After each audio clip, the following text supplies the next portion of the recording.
يا أيها الذين آمنوا كتب عليكم الصيام كما كتب على الذين من قبلكم لعلكم تتقون।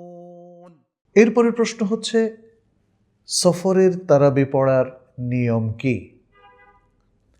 সফরের তারাবি পড়া মানে কিয়ামুল লাইল আদায় করার নিয়ম যেটা মুকিম অবস্থায় একই নিয়ম। যেহেতু রমাদান মাস, কিয়ামুল লাইলের একটা চমৎকার ইবাদত রাসূল সাল্লাল্লাহু আলাইহি ওয়াসাল্লাম রেকমেন্ড করেছেন, নিজেও করেছেন।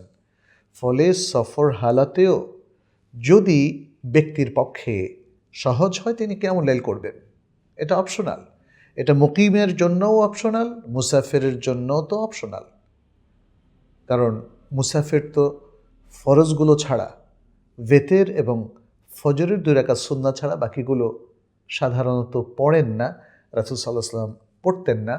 ফলে মুসাফিরদের উপর কোনো ধরনের তাকিদ নেই যে তারা এগুলো পড়বেন। কিয়ামুল লাইলের অবস্থাও তাই। কিন্তু তিনি যদি মনে করেন রমাদানের এই সুযোগটা তো মহা সুযোগ এবং আমি সফর হালাতে থাকলেও আমার জন্য সহজ হচ্ছে এই কিয়ামুল লাইলে দাঁড়ানো তার জন্য জায়েজ আছে। আমরা জানি যে মক্কা মদিনায় যারা বিভিন্ন প্রান্ত থেকে আসেন, পৃথিবীর বিভিন্ন দেশ থেকে আসেন, তারা তো মুসাফির। তারা মক্কায় থাকুন আর মদিনায় থাকুন, উভয় অবস্থায় তারা মুসাফির। তারা কেন আসে?